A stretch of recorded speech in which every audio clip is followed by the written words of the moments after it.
This is from Fritz Springmeier, and Undetectable Mind Control. While the Monarch programming is done with children, one variety of it is also done on adults. Adults who are selected are also chosen on the basis of their ability to disassociate and their availability. There are certain tests given by the branches of the military which identify people who disassociate well. That's me. Their CUMEs, that is, their accumulated school records, are also examined. This type of person may be singled out and sent to get programming. Some of these persons end up in the various intelligence agencies where they are trapped for their entire lifetimes. Some of the victims of the programming are war vets, Americans who are POWs, people in mental hospitals, people who just happen to work for Illuminati-connected companies, and people going into acting.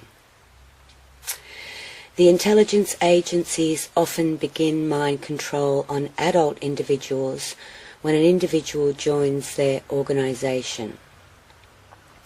If an intelligence or military group can exercise a high level of external control over an individual, they may not need the level of programming that some of the occult cults and the Illuminati need. The Illuminati place their membership among the world at large, and with the requirement that centuries of secrecy be maintained.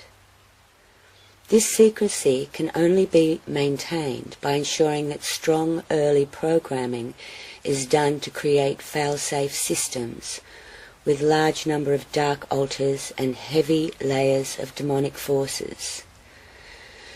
Many will scoff at the concept of demons being layered in, but whatever name one wants to call these forces, they are being layered in and exert a powerful force behind the programming. The programming will break down if memories are recovered, so demonic imps are layered in to protect their memories from coming out. The entire phenomena will be gone into in great detail and explained in rational terms in the course of this book, the book being Fritz Springmeier and Undetectable Mind Control. No matter how a therapist explains these demonic imps, they need to be dealt with if the memories are not to be protected. There are various methods for controlled memory retrieval: journaling, hypnosis, safe rooms with screens, deliverance, etc., which we will not go into at this point because we are providing the recipe, not the solution. While most Illuminati victims are in-house from their own occult bloodlines, a certain renegade group of Illuminati programmers have proved to the Illuminati that they can adequately program non-Illuminati children. I am familiar with some of the people involved in this but will not mention names. What we have covered in this chapter is how premeditated, deliberate and precise the plans are by the programmers for the lives of these mind-controlled slaves.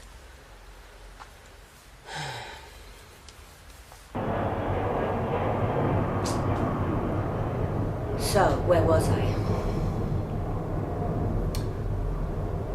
Bob Holman, 2013. Tripolar Dreaming was the name of the show. He changed it, or added a subtitle to it. Prelude to the Apocalypse. So, in this way he was telling me what was going to happen.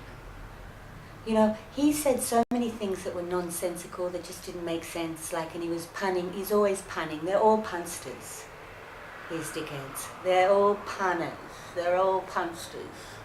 Everything's, you know, ha ha ha, a double entendre, a subtext. You gotta think about it. They never made me laugh. And he was one of them. You know, his conversation is loaded with this stuff. So, in calling the show Prelude to the Apocalypse, I suppose in satanic terms, he was telling me what he was about to do. So me putting that on the poster was me, you know, letting him in, letting him through the door and becoming a co-conspirator in my own murder. And that's, you know, that's a pretty good example of how you become a co-conspirator. I could give you lots of examples actually. We could do a whole video just on that, but that's a pretty good one. So prelude to the apocalypse, and then after, and well, I'd say the apocalypse really happened while he was here, because that's when the street theatre began in Redfern, the wedding street theatre, which is to bring up the old demonic altars that were attached to me during my wedding that I didn't understand a word of with the French husband in Montmorency Town Hall in gosh, what year was that? Was it 1993? It's the new thing, a bridesmaid. What do they wear? Black. All black. Totally black. Nothing but black. What do you... Oh, hey, let's have some bridesmaids with our wedding. Well, that's an idea. What should they wear? Black. Just black. Nothing but black. Well, let them wear black. Let them eat cake. Fuck that cake. They're gonna wear black, not eat cake. Let them wear black. Let them wear black. Right. Let them. It was like Revenge of the Toy Box. Okay. Up against the wall, Mattel doll, and spread 'em. We're gonna make you pay big time, Mama. You and your 1 billion sisters. Purveyor of sordid stereotypes. Exploiter of little girls' expectations. We can't take you with a grain of salt, Barbie. We need the whole shaker. Yeah, we... It was like, it was just, you know, the most unlikely people just came in to have a shot. I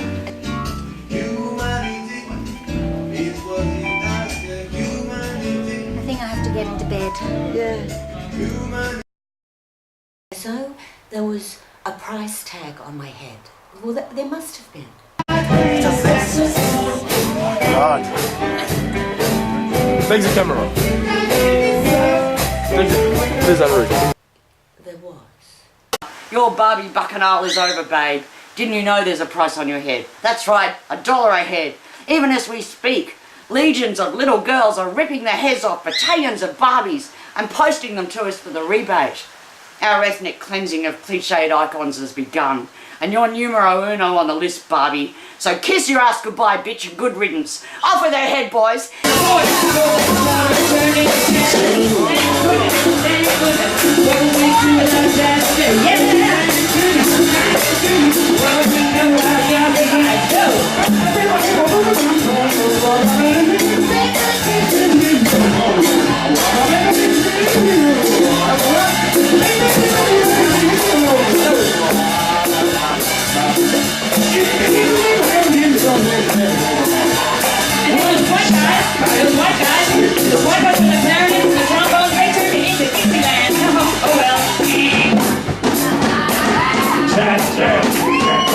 Everybody solo track, track jazz, track jazz, track jazz. Everybody solo track, know the sharp fight. With steel, starting billows, start to spread. Frantic love show, where's my here? So there's never a trace of red. The one to talk with, all I know, the one to lock it down.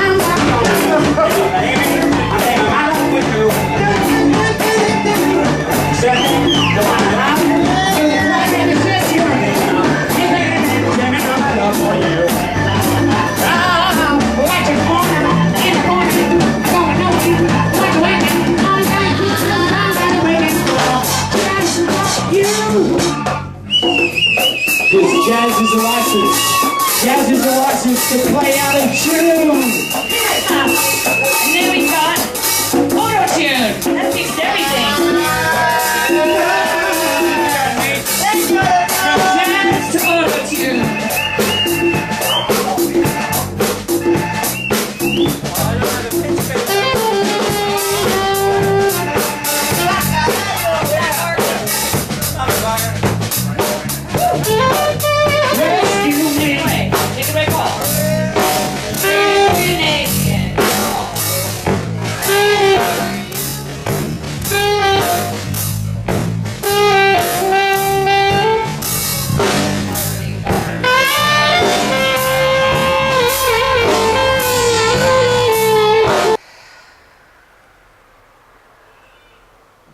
set off the bomb, and after he left, the shocks kept on coming. And so on. And they're misusing government resources, and they're in your face. What else could it be? Well, I'm going to tell you. There's another step beyond that, in which the meaning of all the previous steps is made evident. But a lot of people going through the program don't see it. I'll be getting to that after I put those steps in context. Ethnic cleansing of cliched icons has begun, and you're numero uno on the list, Barbie. So kiss your ass goodbye, bitch, and good riddance. Off with their head, boys. Kill Barbie! Kill Barbie! Kill Barbie!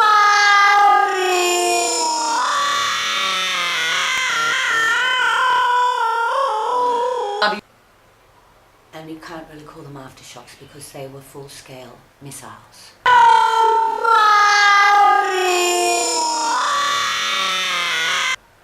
And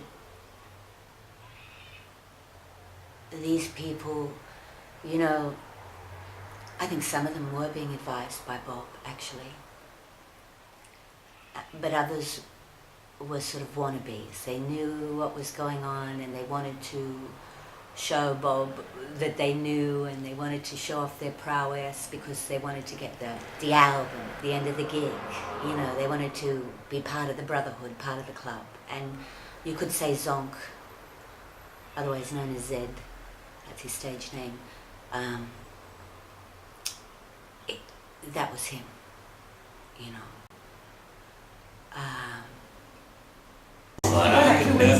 Thank you. Thank you. Did you catch that? The handover? Wow. Me, Ant-Man and Fleabag. Nice one. Thank you. Me and Oh, Mark. that's so beautiful. We rock. You look like brothers. We are brothers. And those people, they work very, very, very hard for nothing. Because, you know, what they don't realize is that Bob doesn't give a fuck about them. And that, you know, they're just somebody else, just like me, that gets used for the purpose and then cast out at the end. Everybody gets cast out at the end. Wear black. They're bridesmaids, after all. Don't forget the happily ever after. What's ever? I don't know. Ever. It's in it like happily after. You can say, well, what's the ever in there? Why? I don't know, because it's the new thing. Black. Bob Holman. It was like he activated all of the sleeper agents. Well, strangely enough, I would like to leave the world a sea of Lego. That would be my Lego sea.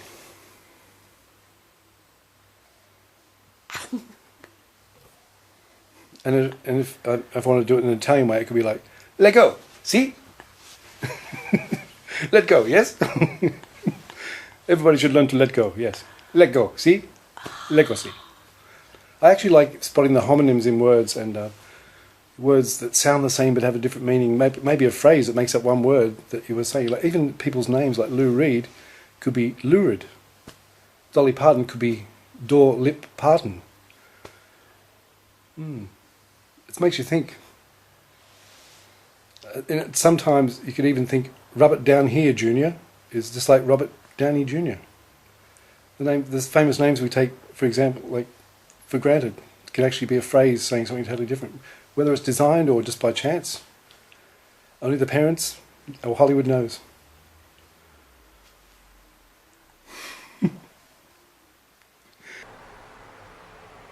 And the dolls, you know, the sleeper dolls in my environment.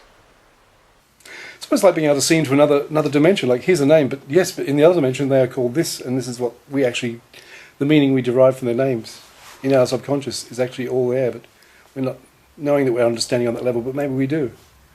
Maybe these things influence us. I see that as like a subliminal name. It's, you know what I mean? It's, It was just crazy. Bipolar bear, bipolar bear. What he's going to do is, if there's a little gap or the video stops or something, Bipolar Bear's going to play a tune. So there will never be any pauses. It'll be a surprise. We're expecting you've never seen before. You're that excited? Yes. We are excited. It depends what mood he's We're in. so excited that we may even have a hula hoop surprise. Hula hoop! A hula hoop, where's the We are excited.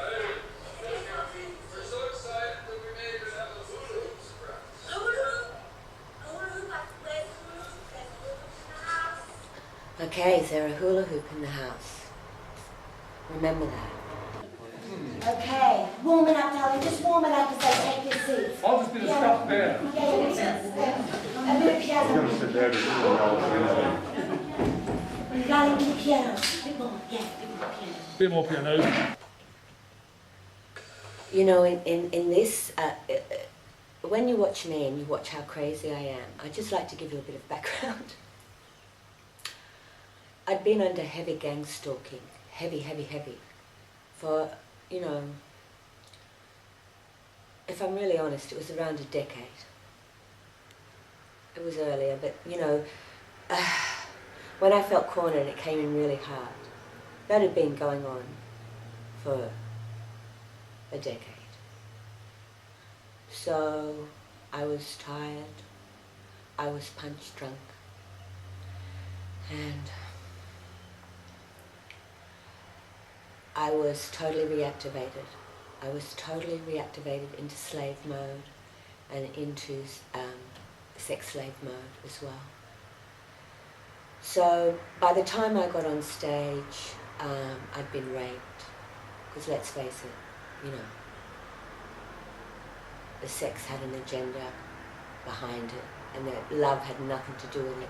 Even though he kept saying to me, I love you, and the only other person I said that to was my wife.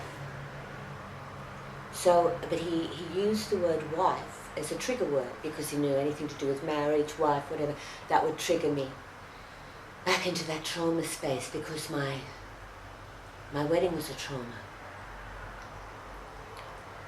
And they just reactivate all of that.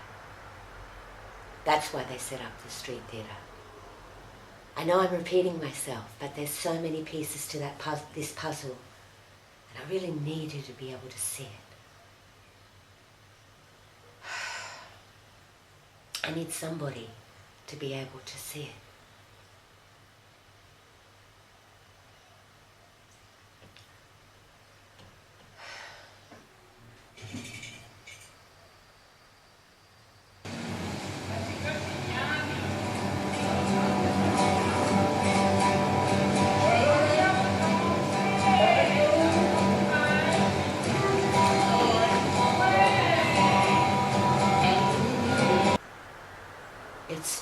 It's so painful to look back. It's just terrible.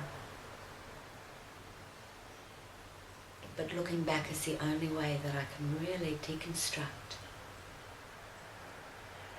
to the degree that it deserves, because it's quite a well-woven style.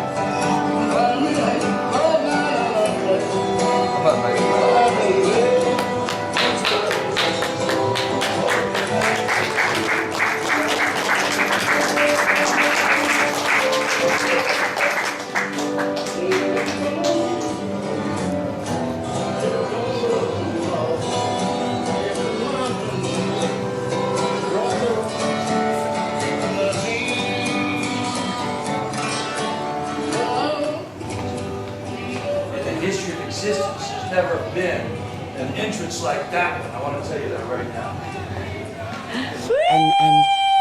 And Give it up.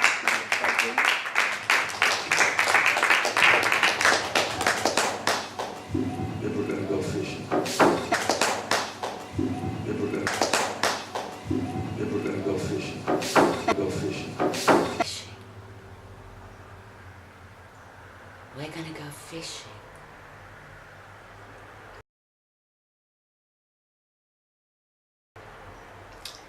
Is what he says to Gail Kennedy at the beginning of this show. And when the resin has set, pluck his latest creation from its clay bed.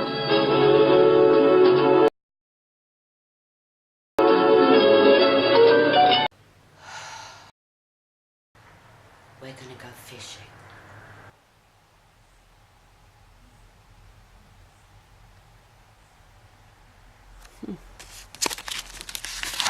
Oh, what have we got here? Oh, another Wonderworld publicity shot. But isn't that so interesting that I'm holding up the lobster? And then I ended up with this altar called Lobster Girl. Like when I was being chased around, I had an altar. And Terry made me an art piece with Lobster Woman on it.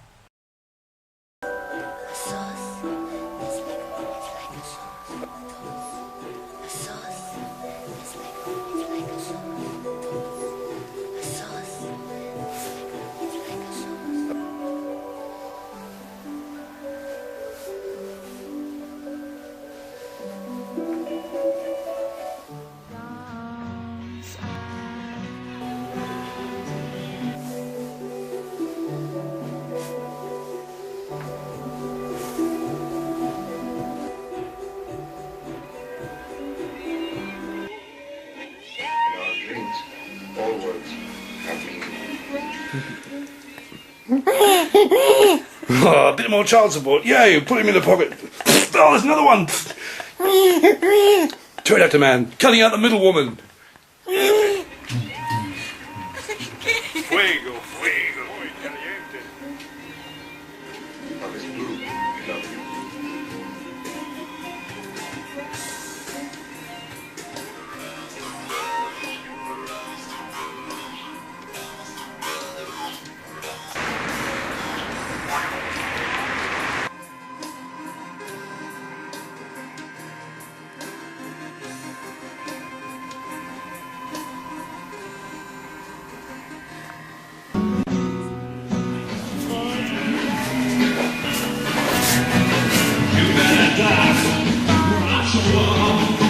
Google Mark. It's fine. It's fine. Swine. Telling tales of drunkenness. I miss you, Harbour Rocks.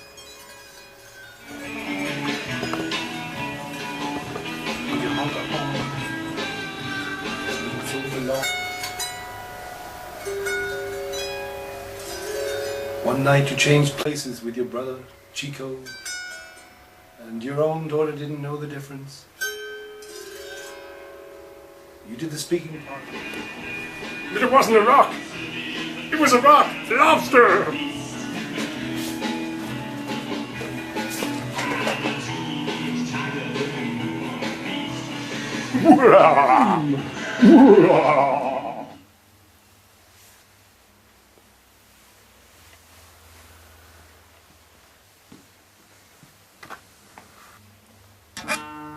Bilson told that story about the lobsters escaping from the pot, from their tank into the restaurant.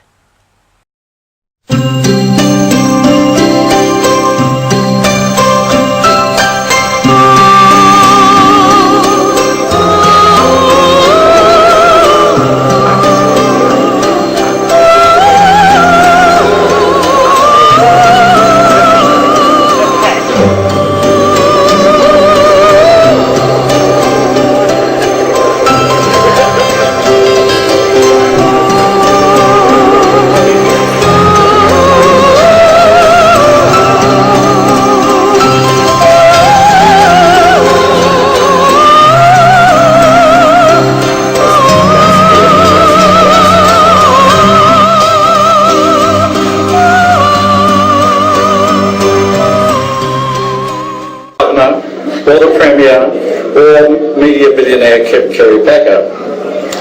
And what would you like for your lunch, Mr. Packer? I'll have a well-done T-bone and a Coca-Cola. Alain, feigning shock, that Mr. Packer, we do not have the T-bone, and we do not have the Coca-Cola. Kerry Packer, loudly, I don't think you heard me, son.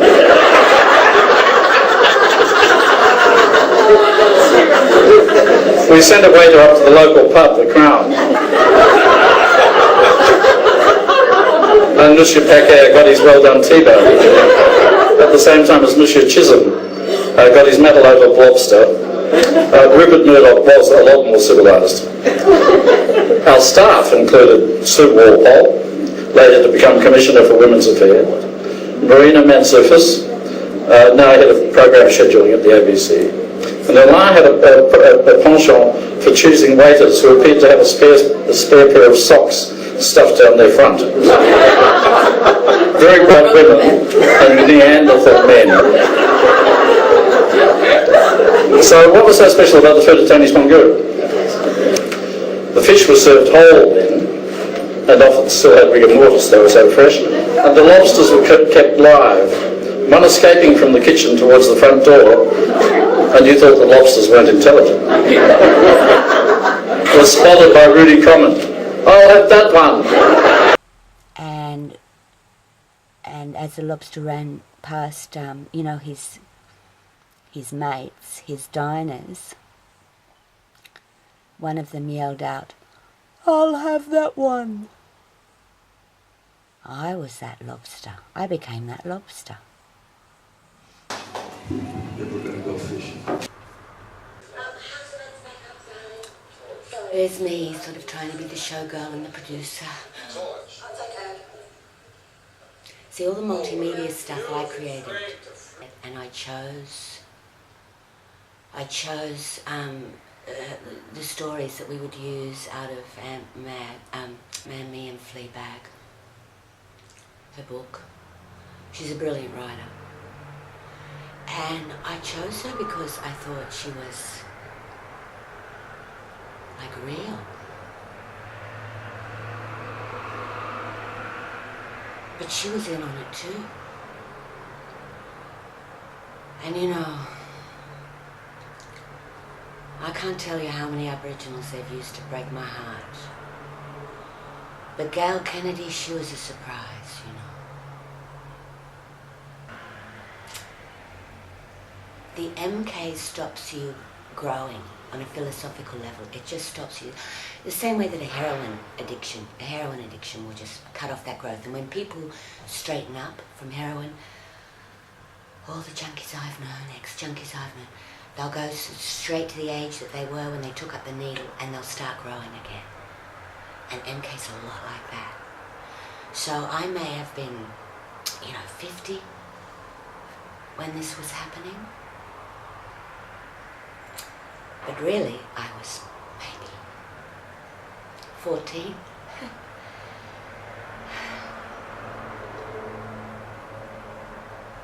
I can't read French. Oh, I thought you were French.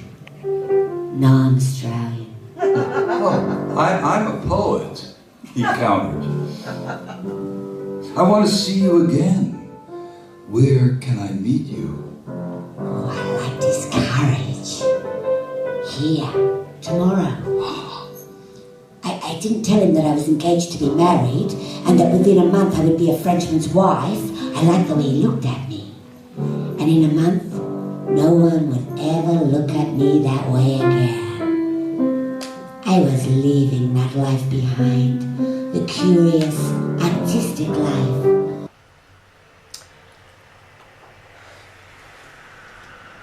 This is so hard to watch. And you probably don't know what you're watching. But I'll tell you. What you're watching is me, as Bob and I, reading a chapter from my book. And so he's sort of spent the last 3 days abusing me and reactivating the trauma-based mind control, which began from the moment that he got off at the airport, and he whispered in my ear and gave me a big hug, which sort of grounded me, anchored me in the lie, anchored me into the lie that he whispered in my ear, which was, "This is the beginning."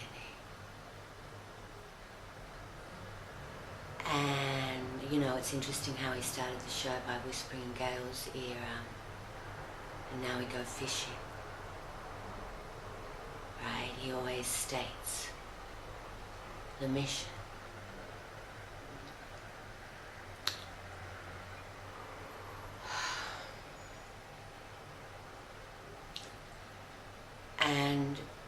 you know, I'm reading a chapter from my book, 21st Century Showgirl, and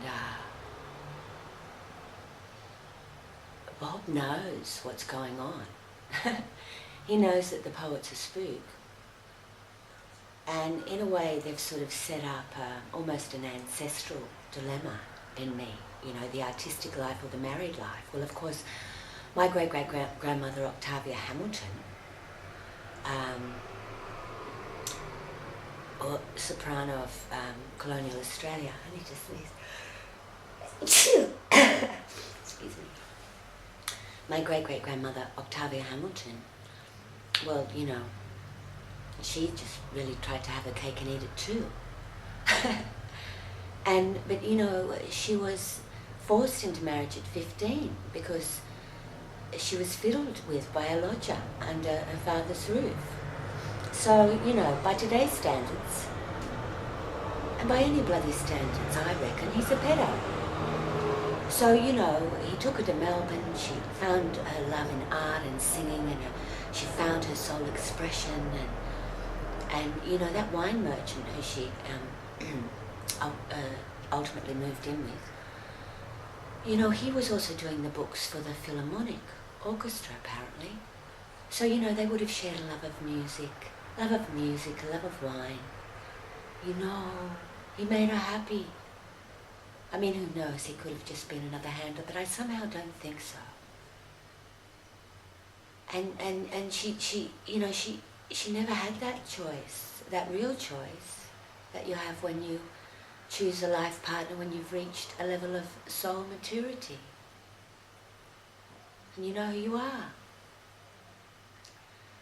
So she had the artistic life and the married life, whereas I knew I had to make a choice.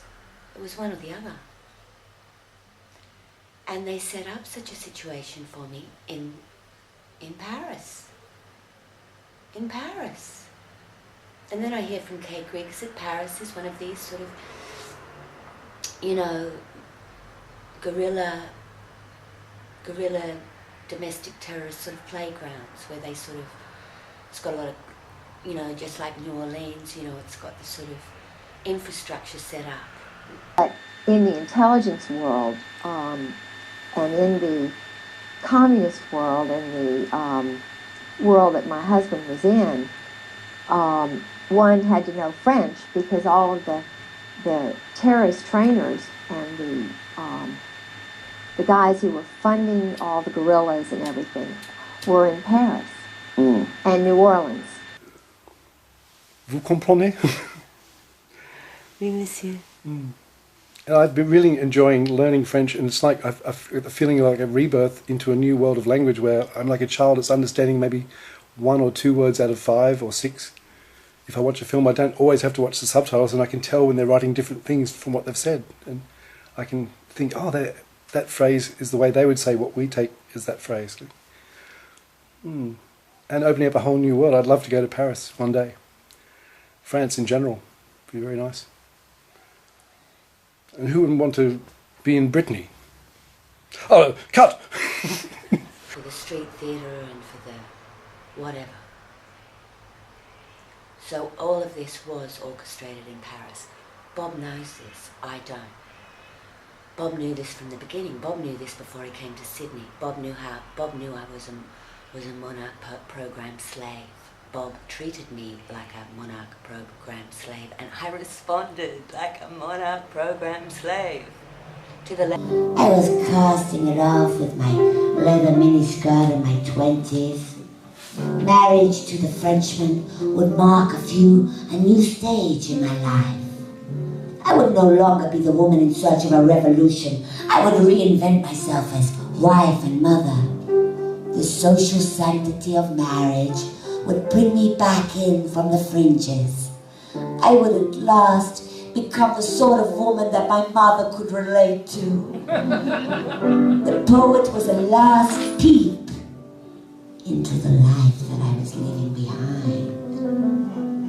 So I kept the clandestine meeting on the Seine, arriving late enough to have second thoughts, late enough to question why I'd come at all. I crossed the Quai d'Orsay and I stood behind the telephone booth waiting for him.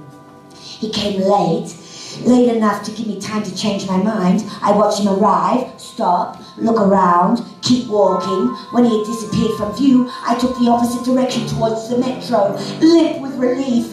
Why be a poet's mistress when you could be a Frenchman's wife?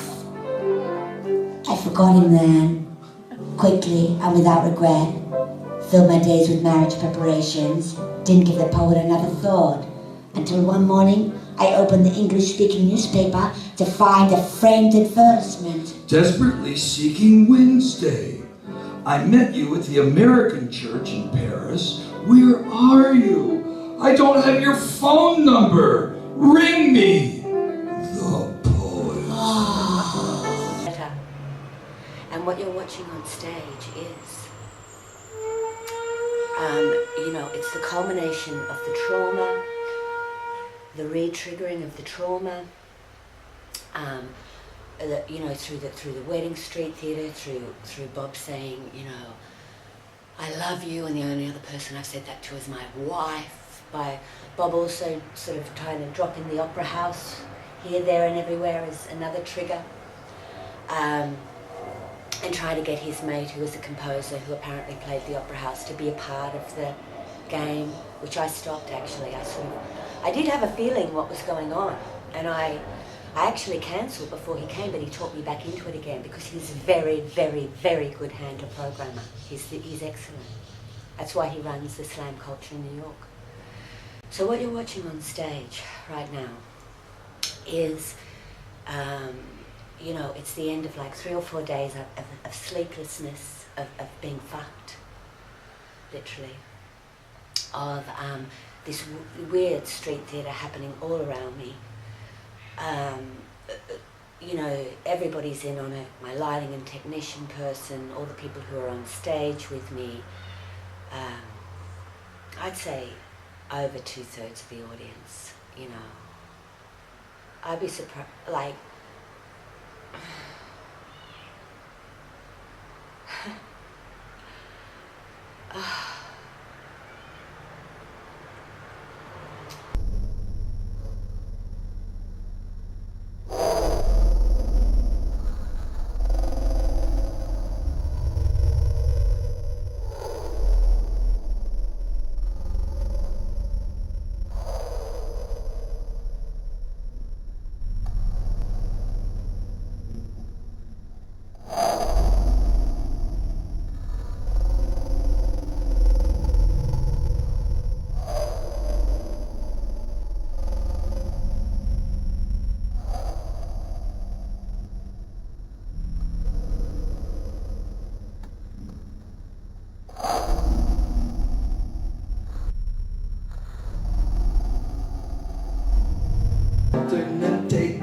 Alternate.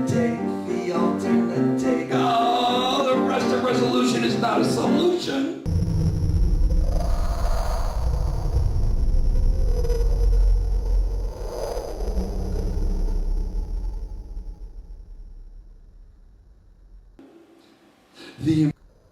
Want an apology? No possibility. My address, the contradiction of definition. Definition, demolition.